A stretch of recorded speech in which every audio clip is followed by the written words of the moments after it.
So I've been reading the book A New Earth by Eckhart Tolle. I'm not really sure how you pronounce his name, to be honest, but I've been diving pretty deep into his book, and it really got me thinking about the thin line we sometimes cross in our manifestation journey between obsession and desire. Now, obviously, there's nothing wrong with desire, but I really want to talk about something that's been in my mind and it's been in my heart. And this is really about the over-identification with thought and the balance of desire, and how I think sometimes the ego just hijacks it all. At least that's been my experience in my whole manifestation journey. But before we dive in deeper, you know what I'm going to say. Hey guys, welcome back to my reality. My name is Justin. On this channel, we talk about the ego, we talk about manifestation, we talk about Neville Goddard, we talk about self-concept, we talk about spirituality, and so much more. So feel free to smash that subscribe button and be part of this community if you resonate with my content. And as always, all of my coaching options are linked below in the description, and they're all on my Stan store, so check that out. So I've said it before on my channel, and I'll say it again. I personally believe that you can never stop desiring, right? You can never stop experiencing contrast. I feel like that's just part of the human experience, right? It's the evolution of your soul. It's a part of creation. So if you want something, truly want something, I feel like it's bound to be yours. And you were meant to call it forth in your physical reality. And I feel like desires themselves are beautiful, right? Our desires allow us to expand. And the way I see it, it's our higher selves or the universe calling us to bigger and better and bringing us really deeper into alignment and with our God selves. And in that, we can tap into our God state and remember who we are. I feel like there's a silver lining, if I'm being honest. Neville didn't specifically say that desire was the issue, right? But what I'm starting to understand reading this book is that sometimes there's an issue when we start over-identifying with our thoughts and even our stories and our self-concept so much to the point where it almost becomes unhealthy. I mean, of course our thoughts create. We've heard that so much. If you've been manifesting for a while, you hear it from The Secret, you've heard it from Abraham Hicks, right? And then, when you start to really study Neville, you learn that it's all about assuming the feeling of the wish fulfilled. But, there's a difference, right? Because that doesn't mean constantly clinging to it or thinking about your desire to the point where it sends you spiraling 24/7. Just because you spiral doesn't fuck up your manifestation. But I think that's what a lot of these spiritual teachers mean when they talk about letting go, right?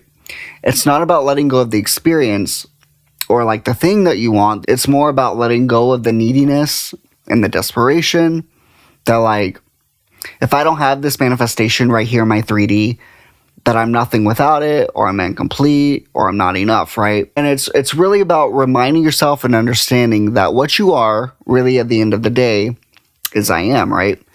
You're the awareness behind the character. You're the consciousness behind the identity you've been given since you were literally born. And so it's really understanding that even when it comes to manifestation, that whatever you say, whatever you identify as after I am, that's the costume, right? The costume you're wearing as I am, as the character. Better yet, the way I would better describe it would be a sweatshirt, right? The sweatshirt is the beliefs and assumptions that you're claiming, especially with conviction, right? That's the costume. And the thing is some of us are walking around with stained, dirty ass sweatshirts and we don't even realize it. And it's me coming up to you and saying hey, you got 10 stains on your sweatshirt right now, just letting you know that. And then instead of you taking off the sweatshirt, you start trying to rub the stains out with water, not with soap, just with plain water. And you're also freaking the fuck out, trying to completely get rid of all the stains. Why are all these stains here?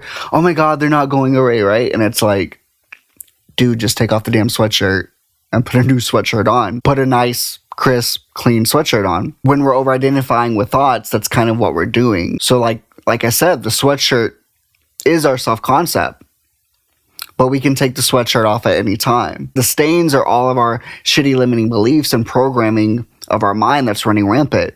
So instead of simply changing our self-concept and realizing that we are limitless awareness personified as humans, right? Oftentimes we trap ourselves unnecessarily by freaking the fuck out and over-identifying with every single fucking thought. And it's understanding that even if our thoughts are creating at the end of the day, like, we transcend our thoughts. We're so much more than just our thoughts. Like, our thoughts are something we're experiencing. And even though sometimes we can't control the thoughts that come in because we have like 70,000 or 80,000 fucking thoughts a day, right? We can control what we're resonating with, what we're identifying with. It's also the same with our desires, right? Like, we aren't our desires. We aren't the mind. We are consciousness just experiencing the mind. So when your mind says, I need this thing, I need the money, I need the relationship, the success, whatever it is, and until I have it, I can't be at peace, that's causing suffering. So when we're chasing, when we're striving, we are suffering, right? And what's really happening, I think, is like the ego uses desire to sustain itself, right? Like, the ego is like, I'm the one who needs, I'm the one who, without this thing, I don't have anything in my life, I don't have purpose. And it's the identification that puts you in a cycle of lack, right? So instead, it's learning to observe the desire, but not becoming the desire, not letting the desire overconsume you, right? It's more about becoming the witness of desire, or even like the negative thought, right? And noticing it. Like, if it serves you, okay, good. Like, feel free to claim it and incorporate it into your self-concept. But if it doesn't serve you, like, let it pass. It's like almost like you're watching a cloud in the sky. Like, that's your thought, or the negative thought, right? But what you truly are at the end of it all is true presence. You're the consciousness that's observing the thoughts and experiencing the desire, but you're not the desire itself. You're not the thing themselves. What the unique thing about desire is, and even conscious manifestation, right? Like, is realizing that, okay, although we want the experience of the SP, of the money, of the house, whatever it is, right? Like, it's understanding that the insatiable hunger we have for experience, like, that will never be filled or satisfied through material objects or experiences. In fulfillment, it always bursts more desire out of the contrast, and it's truly never ending, so you're never going to stop wanting things if your satisfaction in life comes from external reality. So it's really understanding that even as we manifest one thing, reality will always give birth to new desires. So when we get the relationship, then eventually we want more affection. And then when we get the money, now we want a bigger goal. We want more money in our bank account. We want the 10K to be 50K. We get the house, and now we want to renovate it, right? Or upgrade or move again, whatever. Really, that it's understanding that desire is an endless loop, and desire isn't wrong. It's part of being human. But the secret is to realize that no experience, no manifestation, no form will ever completely fulfill you, because you are not meant to be fulfilled by form. Desires are still going to happen, right? Like, they're still going to come up and arise. But there's a difference, because there's no longer an insatiable hunger. They're not coming from lack or neediness, right? Like, their expressions, they amplify who you are. They amplify the joy, the play, the creativity, right? Like, you're no longer trying to get something outside of you. Instead, you dance with life and you co-create it with the divine, and not from emptiness, not from lack. And I think Neville, he actually like hints this in his teachings too, similar to Eckhart Tolle. You assume the feeling to the wish fulfilled, not to get the thing, but to live in the state of fulfillment itself. You be it, you embody it, and then it shows up as a reflection, not a reward. It's really about the feeling. Every desire, you only want it because you'll feel better in the having of it. So it's like understanding, like, yeah, fulfillment will always give birth to new desire, but that's part of expansion, right? Like, when you're anchored to your I amness, to your being, you're not chasing to escape the now. You're simply playing in creation because it's fun to create, it's fun to manifest. And I think like that's where the sweet spot of manifestation lives, right? Like it's realizing you're not giving up anything, right? You're not giving up your desire. You're just releasing the neediness. That's what's causing me to forget who I truly am, which is consciousness at the end of the day. So it's about desiring, but not clinging. It's about manifesting, but not suffering, right? Like, I think that's what the art of manifestation is. It's about not losing yourself in the wanting. So that's why I encourage you guys to remember that it's okay to desire, right? Like your desires aren't wrong. They're sacred. They come from God, whatever.